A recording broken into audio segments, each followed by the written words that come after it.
Okay, today we're going to be learning Pesachim Daf Nun Vav. Today's Daf is sponsored by Valerie Adler in honor of her daughter Anushka's birthday. You're an amazing person and love sharing the Daf and so much else with you. Mazel tov on completing medical school this week. We are very proud of you. And by Danielle and Paul Nakamuli in honor of Ron Desheen and Robert Hovden.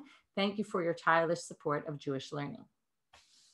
We are going to start our learning today and then finish the fourth chapter, which is actually quite significant, because this really ends a whole, I'm sorry, did I say Nun Vav? I mean Nun Zayin, my mistake. We're learning Nun Zayin today. Let me correct myself.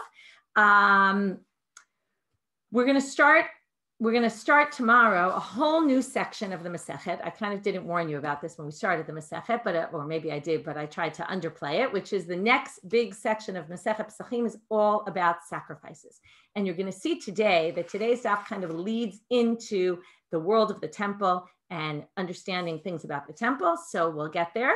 And what I want to do today, since it happens to be a very short daf, if you turn to the second side, you'll see the second side is really short. And that's because there's a whole section there on the Seder V'Lochot Korban Pesach B'Ktsara, the printed edition. They printed something else there, and that's why the daf ended up very short. But I'm gonna give a bit of an intro. So don't stop the recording before when we finish the parak, because I'm gonna give an intro to sacrifices in general. I prepared an intro sheet, which is now on the Hebrew side. Hopefully later this morning, I'll translate it and it'll also be up on the English side. I'll translate it into English for people so that you can have, it's just a short kind of intro to a few topics I'm going to cover today about sacrifices. Okay, so let's start with the bottom of Nun Vav Amud Bet at the bottom. Barish Tanu Rabbanan. We're still in this topic of the people of Jericho. And from here, we're going to get off on all sorts of tangents. And with that, we'll finish the chapter. And then we'll talk a little bit. Thankfully, one of our listeners, Jonathan Ben Ezra, Professor Jonathan Ben Ezra, pointed out to me some things about the order of the Masechet and some things that happened throughout history about this Masechet that we're going to find interesting. And I looked into it a little bit more. So we'll share with that when we finish the chapter also. Tanu Rabbanan, Barishona hayu notnim pe'ah lelefet ulekruv. Rabbi Yossi omer af lekaflot.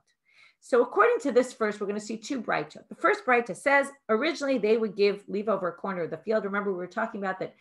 One of the things that people in Jericho did, they left a corner of the field in vegetables that they weren't supposed to, because pe'ah, you're only responsible to leave the corner of the field for the poor people if it's something that will last. And one of the criteria is it has to be long lasting, and vegetables don't last very long. But they would do it anyway, and that caused problems. You would think that was a good thing, but we said the problem was that the poor people, if it's really pe'ah, the part you're supposed to leave, the poor people don't have to give maaser to the Levi, the 10th of the produce. It's exempt. But if it's not obligated in leaving over the corner, then they're obligated in maaser, and they won't know that, and they'll eat tevel, they'll eat untithed produce by mistake, and that's a problem. So in the beginning, they used to give pe'ah for lefet and kruv. Now, what's in the category? What goes into vegetables or doesn't go? So here they said these aren't in the category of vegetables and they'd be obligated. Okay, turnips and cabbage.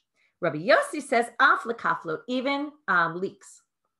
Tanya Ida, which sounds like he's saying all three, right? Because one said two, and he said even the third. Tanya Ida, there's another opinion that says another brighta, hayunot pe'ah lelefet ulekaflot, specifically turnips and leeks. Rabbi Shimon omer af lekruv. Rabbi Shimon said even cabbage. So it turns out, how many opinions do we have here? Really three, because Rabbi Shimon and Rabbi Yossi say the same thing. They say all three because they said even the third one that you didn't mention. And then Tanna Kama in the first one says turnips and cabbage, and the Tanna Kama in the second one says turnips and leeks. So you have three different options: these two, those two, or all three. So the Gemara doesn't really like that. Gemara says, it seems weird that we'd have three different Tanaitic opinions about this. They say, lo. So really, we misunderstood the way to read it. Trei Tanai Havu v'Tanna Kama de Rabbi Shimon hainu Rabbi Yossi. Tanna Kama de Rabbi Yossi hainu Rabbi Shimon umay af akamaita. I'll start from the very end. Af is referring to the first one. When they say even leeks or even cabbage, they mean in addition to the first one you mentioned. Meaning, when the first Tanna Kama said turnips and cabbage, and the other one said even leeks, he meant turnips and leeks. He didn't mean turnips, cabbage, and leeks. He didn't mean all three. Nobody meant all three. He meant skip the cabbage add in the leeks. And the same thing with the second, when he said pe'ah to turnips and leeks, when Rabbi Shimon said even cabbage, what he meant is only turnips and cabbage, which then ends up, and that's what the Gemara had said, the Tanakama of Rabbi Shimon equals Rabbi Yossi, and the Tanakama of Rabbi Yossi equals Rabbi Shimon, because they each say the other two. And then you really only end up with two opinions. Is it, right, everyone agrees turnips is the one that goes with it, cabbage or leeks, okay? So this sounds like a classic Gemara that we're talking about things that, right, seems so minute and so, you know, maybe it doesn't sound so significant to us, although in those days it obviously was very significant whether you leave it or not in your field. Tanu Rabbanit. Now we're going to have a braita that quotes a story about someone who left pe'ah to the poor people in a way that he shouldn't have. Ben Bohayan, the son of Bohayan, Natan pe'ah liyeret. He left the corner of his field for, you know, the poor people, and it was vegetables. So his father came and saw the poor people taking. Amar lahem, banai, hashlichu me'alechem, v'ani noten lachem kiflayim b'me'usal. Let go of what you're taking, put it down, leave it here because that's not for you. But, right, I'm going to give you, right, this was his promise because these poor people, they're not going to let go of their food, right? They want food. He says, I'll give you double of produce that I already took the masrot from. Okay, now he doesn't give them right away, but he says, I promise I will give you. Lo mipnei she'eni tzaran. He says, not because I'm stingy and I don't want you to take my stuff. I'm telling you this for halachic reasons, not because I see you taking my stuff and I don't want to give you anything. So the Gemara says, why would he say to them, not because I'm being stingy? Of course, it's not being stingy. You just promised them double. Why would you even think he was being stingy? Why would he have to say that? So they say, since he wasn't giving them right that moment, the double, they might have thought that he's just pushing us off. So he's telling them, listen, I'm not being stingy. It's not that I don't want to give you. I'm happy to give you, and I promise I will give you. Okay, and if we're already kind of having this lead into people who are not exactly, you know, as in the words of Rabban Gamliel, their insides like their outsides, right? He looks like a nice guy, right? He really was, but we're going to see some other people that were a little bit rough and tough and weren't exactly the most honest of people. But what he was trying to say is, no, I'll give you, right? Don't take this pe'ah because really it's a problem. Now, there's something very interesting I just want to point out in Rashi. Before we explained, and it was based on Rashi also, that the whole issue, as I said today also, was that we're worried that the poor people won't know that they have to take the maaser, and that's the problem. But here Rashi says it's a different issue. He says, An ein notzin pe'ah liyarat. It's a few lines down in Rashi from where we are in the Gemara. He says, Mishum demafka le'mi maaser, dechtivu ba'alevi, ki ein lo chelik v'nachala imach. Do you have to give the Levi the food? In other words, the concern is not that the poor people will eat tevel, that they'll eat something that doesn't have truma and masor taken from it. The concern is something else. The concern is that you're going to deprive the Levi from maser. So why does Rashi shift? I don't really know the answer, but I'm going to suggest an answer. The reason why Rashi mentions this here is this case is different than usual. Usually what happens is the poor people come and they take the corner of your field. You don't even see them. So you can't tell them, by the way, you're not supposed to take, right? This, you have to take maaser. So it's a problem for the poor person that he'll end up eating something without taking giving the Levi his portion.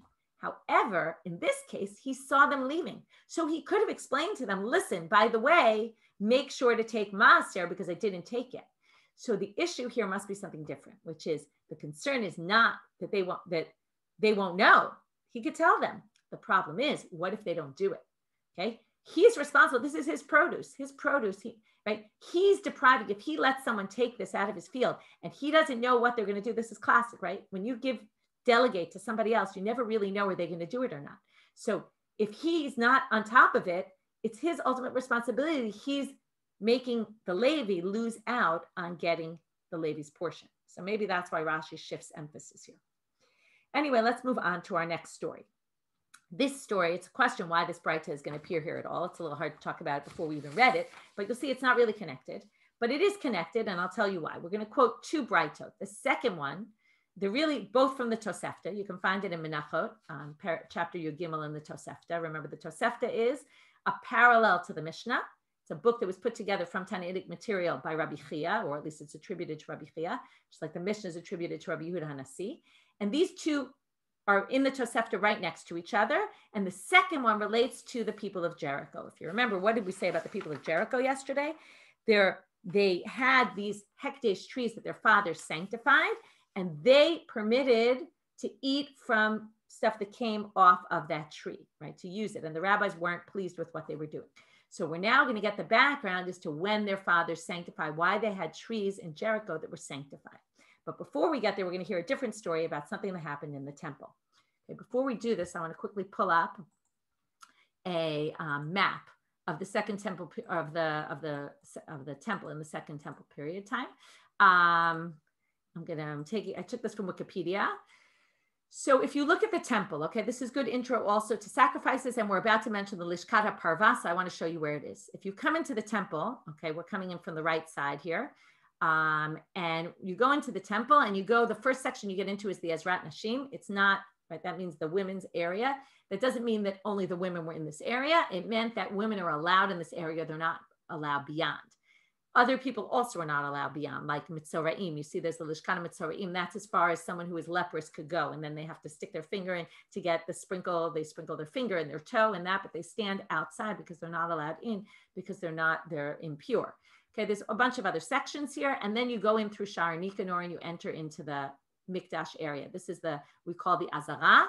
Right? The first part, there's this black line here, is what we call the Ezrat Yisrael. Other people can go in there that are not Kohanim. Beyond that black line, they cannot go.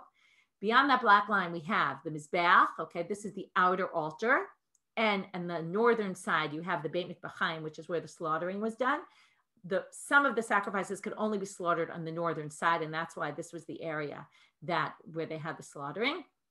Once you pass the Mizbeach, the altar, you go into this area, this hallway, the Ulam. From there, you go into the Heichal, okay, which we're going to talk about soon. And then there's the Kodesh HaKodeshim inside, right? There's the Heichal is where we have the Shulchan. You could see the picture here. It kind of pulls it up, although my thing is blocking it. Let me see if I can move that. Here, the Heichal, you see that's where the menorah was, the table, right? The Shulchan, and the inner altar, which was the Mizbach HaKtoret, where they put the incense. Okay, now, right where there's this line of the border between the Ezrat Yisrael and the place where the Kohanim could go, off to the side, on the southern side, there's number one. Number one is the Lishkat HaParvah. Okay, this is the area that we're going to discuss right now, just so you see where it is. Okay, we're going to read. Tanu Rabbanan. Barishona hayu menichim orot kodashim b'lishkat Beit HaParvah. The sacrifices had the hide of the animal. The hide went to the Kohanim. They got to keep, there were all sorts of parts of the sacrifices, we'll talk about this a little later, that went to the Kohanim. So one of the things they got was the hide. Now, who got to keep it? So the Kohanim were split up into 24 mishmarot, 24 groups.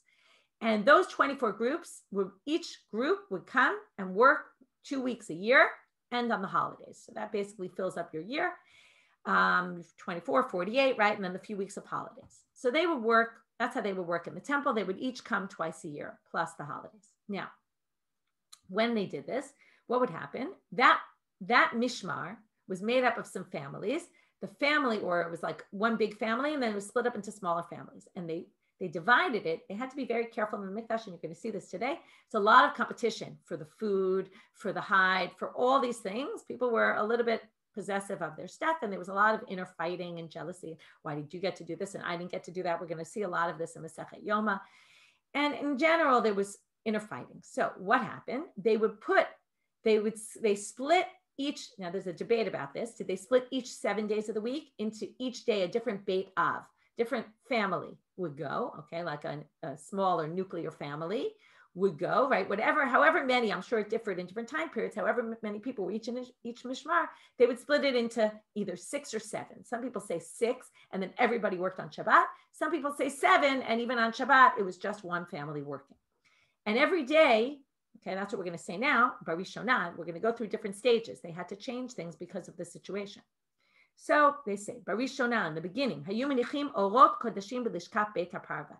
They would put the hides of the animals in this lishka that we just saw. And la'erev hayu mechakin otam la'anshe Beit Av. And every evening, they would split it up between the people who worked that day. And they would each get to keep those hides. But there were some bullies around, and they would take their part, they would forcefully take more. Okay, this is where you see all the inner fighting between the Kohanim. This is going to be a day where you're not going to see Kohanim in a very positive light. Okay, you have to think about this, by the way. We'll think about this all throughout the daf, but this is our intro to, this is like not the intro, but it's the lead-in to where we're about to start learning all about the Korbanot and what goes on in the temple, which you'd think would be this idyllic kind of space. And what you're hearing right now is almost like a preparation, and beware that things were not always the way they're supposed to be in the temple. So some people would bully other people. And since they were only a small group, let's say 10 people at a time, so one person can easily bully, or two people can bully other people in that group. So what did they say? Let's come up with a better solution. So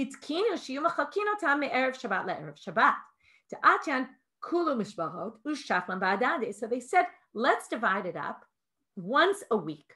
In that case, we'll have the whole mishmar. It's much more difficult for a bully to come in and start bullying a big group of people, right? There's more people against them. It's not going to work so well.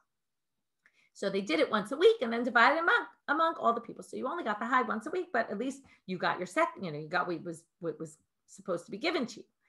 But it didn't help. There was still very prominent, bully Kohanim who were still able to bully in that environment.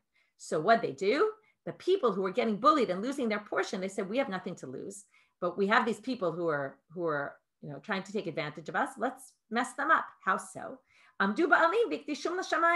So they said, before anyone got to do anything, they all had equal ownership over it. They said, we're sanctifying all these hides. And then they all became sanctified to the temple, and no one got them at all. Now, they didn't lose anything because they weren't getting them anyway. And this way, the bullies lost out and didn't get anything. So now you're going to see why this connects, because it's going to be a case where somebody sanctified something. So now, I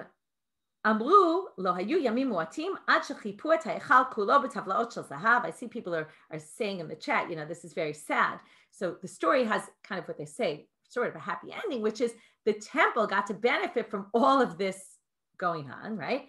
And lo hayu yamim moatim always means, right, very small time, a very small chunk of time passed until the entire inner sanctuary, that's what we saw, where the shulchan and the menorah and the mizbeach haktoret are, that whole area was full of tavlaot shel zahav, okay, these squares of gold, shehein amal lama, they were 1 by 1 cubit, ke'ovi dinar zahav, the thickness of a dinar, okay, this beautiful gold tiling that filled the entire Hechal. Okay, this is obviously one of those exaggerated stories. In general, I'm sure the story is exaggerated. I'm sure, it didn't happen as bad as it is, and you might say this is terrible, but again, they want to show you that, corruption can happen and you have to come up with ways how to deal with it, right? That we all know that corruption exists and that people are jealous by nature and people always want more than what they get. And therefore, it's just part of human nature. So now they say here, what would they do? This is really interesting. If you talk about corruption because you could think maybe the mikdash was corrupt. They had all this money and people are wondering, what did they do with all that money that they got? So if it's in the Hechal, remember, no one could cross that black line I showed you on the map, which means, right, then they had to get to the Mizbeach, from there through the Ulam, the corridor, from there to, or the hallway, from there to the Hechal. No one was able to see into the Hechal unless they were Kohanim. So this gold was very nice, but it was just in that area. Now it makes sense you put it in that area because that's the holier area in the temple.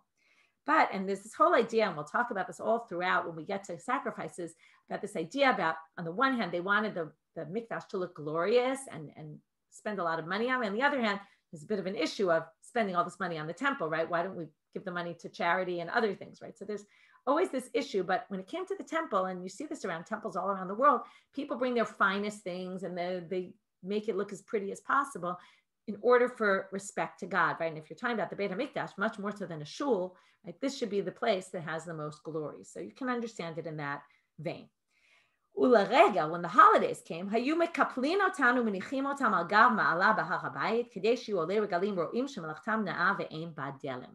they would take these tiles and they would take them out of the Hechal and they would put them on a step in the Har HaBayit so that all the people who came for Aliyah L'Rega would see, this is what we call, right, transparency. They would see that the money was going to the temple and not that they were using it and pocketing it and doing their own thing with it. So they wanted people to know that they were doing things appropriately. Okay, that's our first source, which again seems to have nothing to do with our issue, although it is this lead-in, as we said, to the next chapter. So you could think that they're bringing it in to understand what went on in the temple. You have to remember the corruption in the temple was more toward the end of the second temple period. Tana Abba Shaul Omer. So the next Tosefta there says, Abba Shaul says, Korot shel shikma yu b'Yericho. They had these wood from the sycamore trees in Jericho. And again, we had all these bullies taking them by force. So now, just like in the temple, the people of Jericho said, we're going to sanctify these to the temple because we don't want these people, they were going to take it anyway, so we may as well sanctify them, and then the bullies won't be able to win. Okay, so on people like these people and on others like them, Abba Shaul ben Pitney said in the name of Abba Yosef ben Chanin, Oili mi beit baitus, oili ma'alatan. Woe to me from, right? It's terrible what about the Beit Baitus. Okay, we're talking about all these different families that were bullies in those times, right? The Kahuna families. This is really referring to the earlier story. Oili me alatan. Rashi says alatan is maklotehem, their clubs. Oili mi Beit Chanin. By the way, this is interesting because it was said in the name of Abba Yosef ben Chanin, and he says Oili mi Beit Chanin. I don't know if it's the same one. But he says, woe from the house of Hanin, oili mi lechishatam, from their whisperings. Okay, their whisperings, Rashi says, yoatzei ra, right? They're bad ideas. They're whispering to each other, let's do something terrible. Oili mi beit katrus, oili mi kulmasan. Okay, Beit Katrus was another family. Oili mi kulmasan, from what their writings. They were writing evil edicts and things like that. It's interesting, in the Koran, they have something they found in the burnt house that I don't know whether it's a shard, something that says Katrus on it. Exactly like it is here. So yeah, exactly, Gita, you're saying that exactly at the same time. So they say they found things there that said Beit Katrus, oili mi Beit Yishmael ben Piachi, oili mi Egrofan. Okay, so again, woe to the Yishmael ben Piachi, and from his Egrof, their fists, they were bullies. Shehem Kohanim Gdolim. Now, who were these people that were so bad? They were the high priests. Ubenehem Gizbarim, their sons were the treasurers, right, handling all the money. Chotnehem Amar Kalim, they were the people who said things like doers. Their sons-in-law, and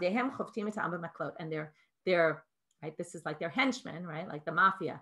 The head guys do their own thing, but they send their henchmen to do all their dirty work for them. Tanu Rabbanan.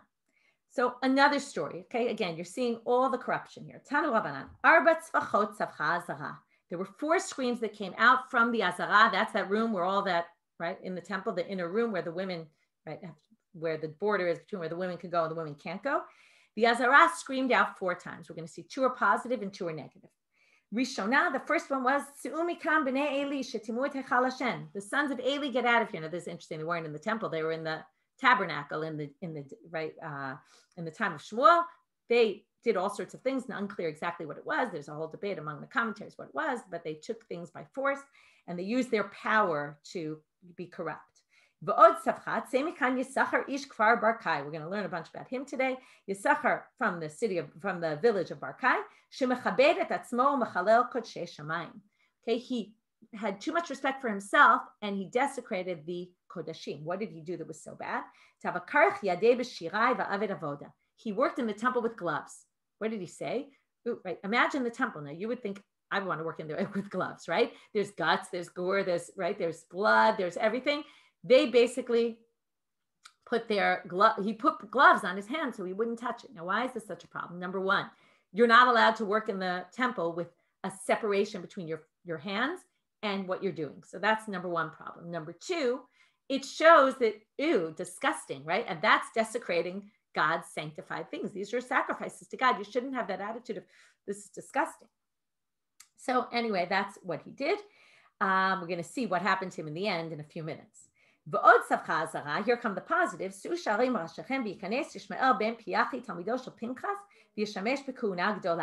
Okay, the gate should open and he should come in because he is the Talmid of Pinchas and he should be a Kohen Gadol. Number 2, right there. Thank you. Shirayim or silk. It's like a silk glove. Okay, but right, someone could also. I like what you're saying. That it could be about materialism. That it was fancy also. Although there is room for fancy things in the temple, so like the gold. But for this, it was a problem because he was using it to separate. Okay, in any case, let's keep going. Some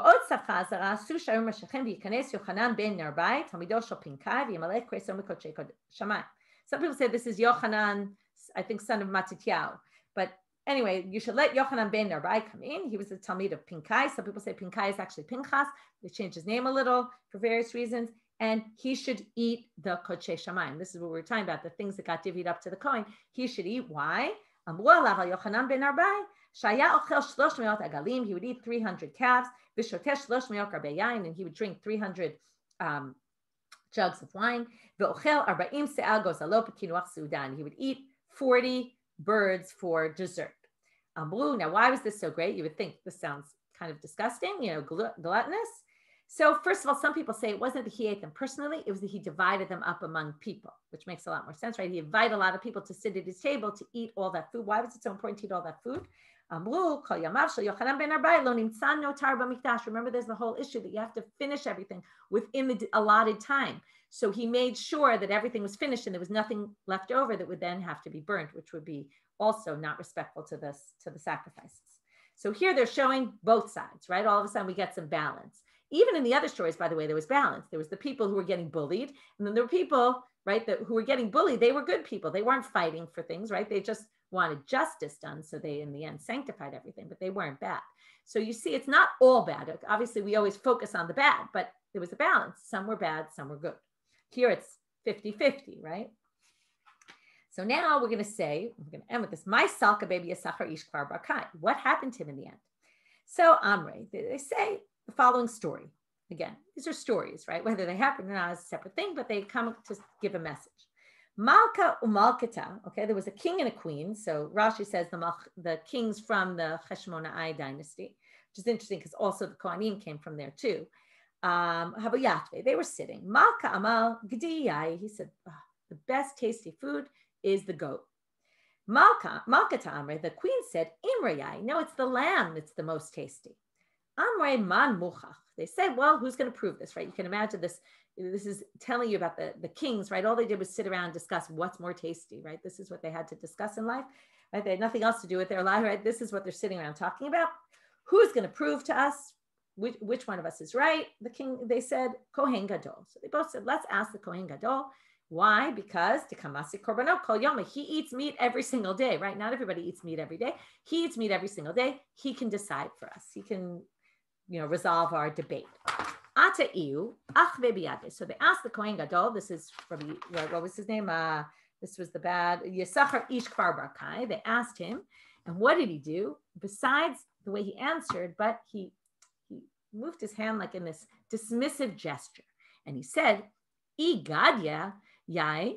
If the gedi was the best, then yasik litmida. We would have used this for the korban tamid. I'm just going to point out that the first word of the next chapter is tamid nishchat, and it's about the korban tamid. So this is a clear lead-in to the next chapter. If you weren't convinced until now, it says, of course, it would be the gedi would have been used for the korban tamid. What do we use for the korban tamid? It says in the pasuk, "Et hakeves echad taseh baboker." We use the lamb.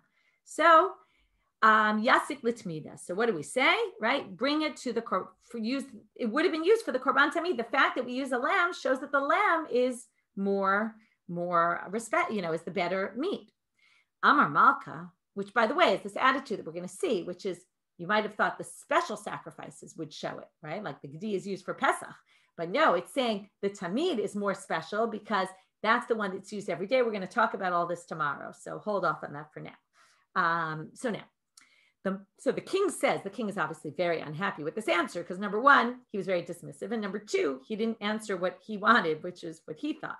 So now, Amar Malkaho, because you don't have any fear of the king, nifsiku liyamine, we're going to chop off your right hand, which is obviously what we call midah keneged midah. It was a punishment appropriate for him because all the avodah the Kohen does is with his right hand. Almost everything can only be done with the right hand unless you have to do something with two hands and then you have to use your left. And he was the one who put gloves on his hand to protect his hand. So in the end, he got punished through his hand. So now, Yav Shochat. If you weren't concerned there was enough bribery going on, so he bribes the official who's supposed to cut off his hand. Upaske l'smalein. He convinces him to cut off his left hand instead of his right hand. He didn't want to lose his right hand.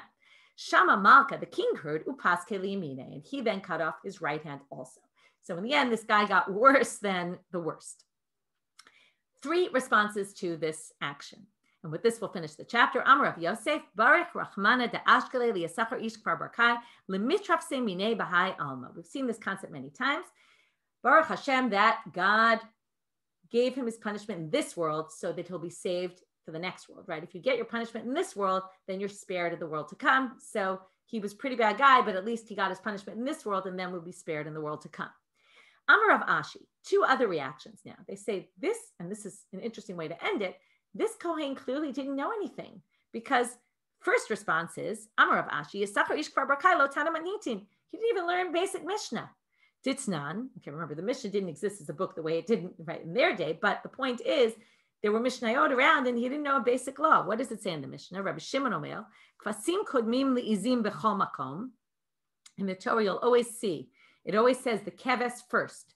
Because of that, you would have thought that maybe it's because they're more special, right? That they're better, the kvasim. Talmud Lomar, in keves yavi korbanot. It says here, the seir in this case comes before the keves. So therefore they say, Milamed sheshnehem kulim shkulim ke'echad. From here you learn, since there the seir came before the keves, you see that the order switched in one place. That shows you everything is equal. It doesn't, right? They're all the same. There's no difference between them. So if he would have learned Mishnah, he would have known. Ravina Amar, he goes even farther. Afilu mikra nami loka, forget Mishnah. He didn't even know psukim from the Torah. Dichtiv, im keves, im ez. When it talks about the korban shlamim, it says you could bring either a keves or an ez. So what do you see? Ibai keves laite, ibai ez laite. You could bring either one. It's all the same. So there you see that it doesn't matter which one you bring, and they're all the same. So he didn't even know basic psukim, which is an interesting way, again, to end this idea about the Kohanim being corrupt, not knowledgeable, etc. Now we get to something very interesting about, which I mentioned earlier, about what is Pesach Rishon. Pesach Rishon, Pesach Sheni, we usually think of the first Pesach and the second Pesach, right? That if you can't do the first Pesach, you do the second. That obviously can't be the intent here, because we haven't even discussed the sacrifice, which was brought on Pesach Rishon. So anyway, what's this idea here? It turns out in the time of the Geonim, they organized, okay, like I said, first 4 chapters about kind of right? It's very chronological. Then we get to the next few chapters all about the sacrifice. And then we go back in the 10th parak to Pesach, but it's all chronological. It goes from Erev Pesach to the afternoon, right? We started with Isur Malacha and then getting rid of your chametz from the night before. Bedika chametz, right? We went there from Isur Malacha, not working in the morning. Then we went to the sacrifice, which was done in the afternoon. And then we're going to go to the night of Pesach. Very organized. However, really, the 10th chapter should be together with the first few, because all the rest of the chapters are all about sacrifices. So in the time of the Gaonim, they changed the way they did this. The Meiri quotes it in the name of the Gaonim, that they put Perek 1 through 4 plus 10 together as one unit, and 5 through 9 is a separate unit. And they called it Pesach Rishon and Pesach Sheni. If you look at the end of chapter 9, the Hadron at the end of chapter 9 says, Uslika la Pesach Sheni. So it's clear it ended at chapter 9. And they did this in a different order, very interesting. And a lot of the Rishonim quote it. Okay, this Professor Jonathan Ben Ezra pointed out to me that in the Sefer HaChinuch, it says, he says in Hashbatat Chametz, getting rid of your chametz, it says, and the rest of the halachot are mentioned in Pesach Rishon, okay, where they referred to it as its own separate Masechet. They were 2 different Masechtot. And that's why the Masechet is called Pesachim. You ever think about that? Why Pesachim and not Pesach? Shabbat, right? Ta'anit. It's never in plural, Megillah. Why is this in plural? And the answer is because it was a combination of 2 separate Masechtot that were separated out in the time of the Gaonim, which is very interesting to think about. Okay, that's an aside. Now we're going to start a little bit of our intro to sacrifices. Okay, as I said, I'll try to get it up later today in English. I'm going to go through a few kind of basics about sacrifices. I see someone put it up in the chat, so you can open it up there. Is it? Yeah, you have it. So if you look now, is that the right file? Oh, I see you put it up there. Let me just send a link to it. Let me find it. Okay, so it's on the Hebrew side. 1 second. I will put up a link to it here. You know what? I'm not going to be able to do this while I'm teaching. If someone wants to go on the Hebrew side on the home page and find the link, it's there on the home page. You can find the link. Okay. So there's different sections, there's different types of korbanot. So let's go through. Okay, we'll mention a whole list. Okay, there's the ola. Okay, maybe I'll put it up on the share screen. But I can, okay, let's see if I can do this. Yeah, okay. Sorry for the delay. Okay, here's our screen. So korban ola.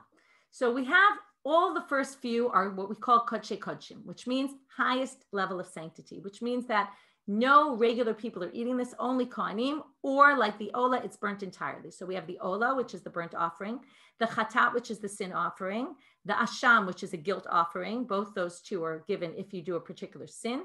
The mincha, which is the meal offering. Okay, I wrote here who eats the meat. In this case, it's not meat. It's the dough, right? It was like a matzah type of dough. The shalmei tzibor, which are the two kvasim, the two lambs they brought on Chag Shavuot. Those five are all, right? It was a special type of shlamim. Most shlamim are in a different category. These five are all considered kodshe kodshim, and the ola gets entirely burnt, and the rest, all the other sacrifices, only part of it gets burnt. They're called the imurim. We'll talk about them later. They get burnt on the altar. Everything else is basically left for the kohanim. Okay. Usually it's the kohanim scharim. I actually forgot to look up all the differences. Sometimes it's just the male kohanim. Some cases their families can eat them. I don't remember which ones are allowed for which ones. Well, as I said, we'll get to this all over time when we learn about sacrifices. Then we have shalmei yachid. Shalmei yachid, okay, we're now going into the second category, which are kodshim kalim. Kodshim kalim are much less severe. First of all, the meat can be eaten even in Jerusalem, right? The meat has to be eaten in Jerusalem. It can't leave Jerusalem. Again, we talked about the other day about what the borders of Jerusalem were, not the same borders that we have nowadays. The kodshe kodshim had to be eaten in the azara. You couldn't eat them even outside, which actually then explains why it would only be the scharim. So it would be the males for all the kodshe kodshim. Then in the kodshim kalim, so we have the owners eat the shlamim. Okay, we have shalmei yachid. Okay, these are regular korban shlamim peace offerings. We have the Pesach and the Toda, which are kind of like types of peace offerings. And the owners of the Pesach eat it. And there we're going to see it's a bit of a different law because you have to eat it in groups. You have to kind of be part of a group beforehand to be able to eat it. We'll talk about that soon. The Toda, the meat was actually eaten by the Kohen. Or actually, no, maybe I think I made a mistake there because I see the Chazeh and the Shok I wrote there go to the Kohen. I guess the rest of it was eaten by the owners. I have to check that one. Okay. The Bechor goes to the kohanim. That's the firstborn of your animals has to go to the kohanim. And the 10th of your animals also has to be sacrificed, but the owners get to eat it. So these are different types of sacrifices. As I said, we'll get into them more as we go on. You all know I'm not a big fan of introductions. On the other hand, sometimes you need some introductory information. The reason that I always say I'm not a big fan is because it's going to go in one ear out the other. So you always have this to look back on. And again, don't expect to remember all this right now. It's harder to visualize all this and understand it all until you really see it inside and you learn more details. Once you learn more details about it, it'll become much easier. There's four main avodot of sacrifices. So this is very important to know. There's other parts that we do, but they're not as significant as these. These are the main parts of the sacrifice that without these, your sacrifice is no good. Or if something goes wrong in one of these stages, which we'll talk about soon, then it's no good. So number one, slaughtering. This is the only of the four avodot, works, the jobs that can be done by a non-Kohen. Everything else has to be done by a Kohen. So that's slaughtering the animal.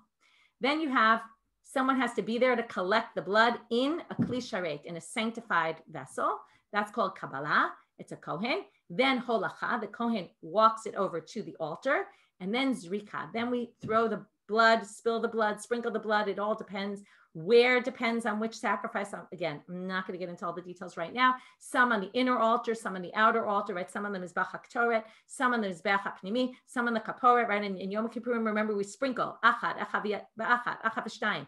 That's like sprinkled on the parochet.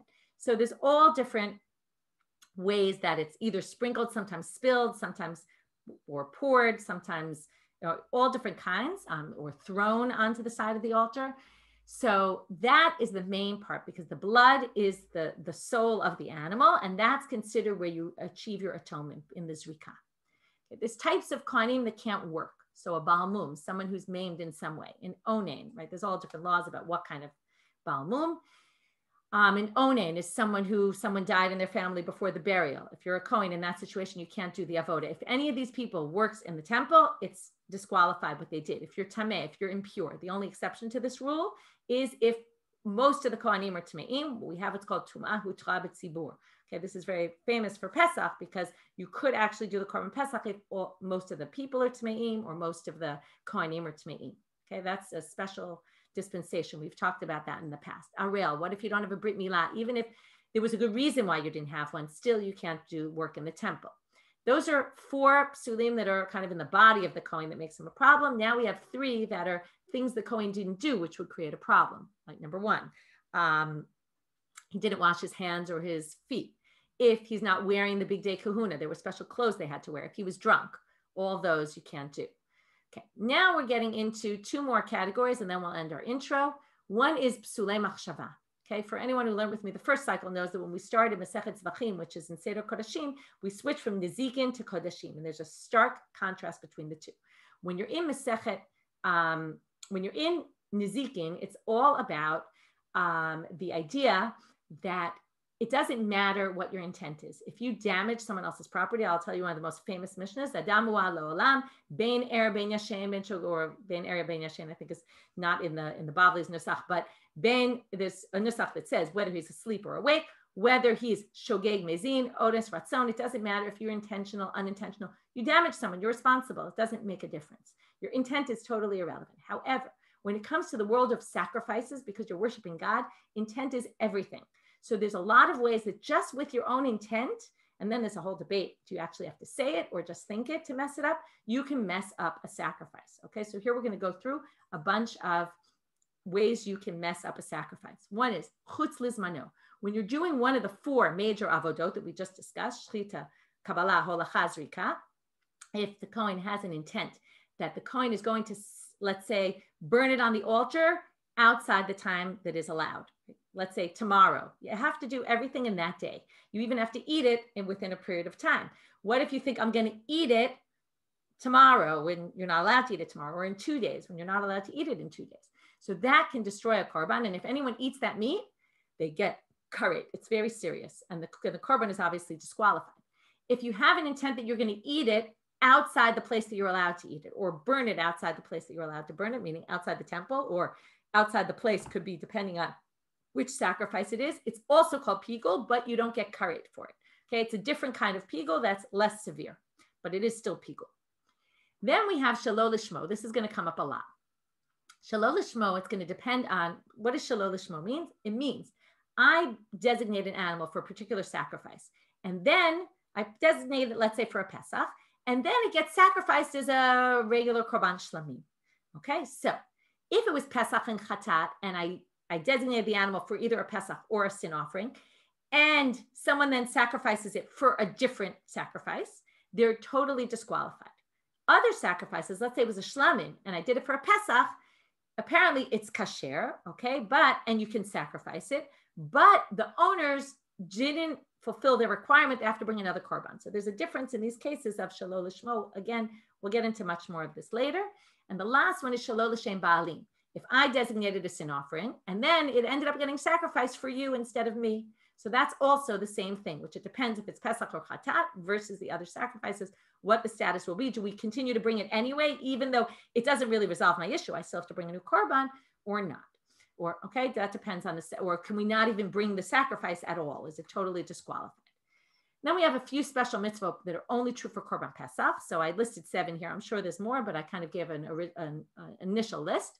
You have to be designated for that sacrifice from the beginning. Okay, you decide who's going to be connected to this animal, and you have to stay within your group. If someone else comes in, they can't eat from your sacrifice. Okay, and it messes things up. If you give it to the wrong person, all that. And you can't move to a different group. You roast the meat whole. We saw that the other day with the gedima kulas. And it can only be roasted, not cooked, partially cooked, all that. You have to eat it a la sova. You have to be satiated. So let's say we have one animal and we split it with a lot of people in our group and everyone gets just a small piece. So they would sacrifice on Pesach day. This is why we have the Shnei Tavshilim on the, one of them is for the Korban Chagiga, to remember that they also did Korban Chagiga that day so that there would be extra meat, so that there would be enough meat for everyone to eat and be satiated from it. I'll skip down to number 6 now, which is you have to eat at least a kazayit of the meat of the meat, but then you can fill it in with other meat. If you have intent when you're slaughtering it that it's not going to be for the people in the chabura, okay, let's say, or oh right, this is a different law. Sorry, I did right. What does this mean? Let's say there's someone who can't eat. They're sick and they can't eat, and I include them when I'm slaughtering in my intent that this is for this person. It's no good. Or it's for, if I think about people in a different group when I'm slaughtering this animal and it's the wrong group, it also messes up the slaughtering. The meat, okay, normally the meat gets to be eaten during the day you sacrifice and that night. When it comes to the Pesach, or it sometimes could be eaten the next day also. When it comes to the Pesach, you can only eat the meat at night, not during the day, and only till midnight, not till the morning like most other sacrifices. And the last thing for our intro is you can't do it, we learned this already, when someone has chametz in their reshut. So if we're part of a group and one of you left chametz in your house and didn't nullify it and didn't get rid of it, then Pesach is disqualified. So there's all sorts of things that can be disqualified. There's an excellent introduction in the Schattenstein. If you have time and you want to read it, again, you can read it now or you can read it maybe in a few weeks.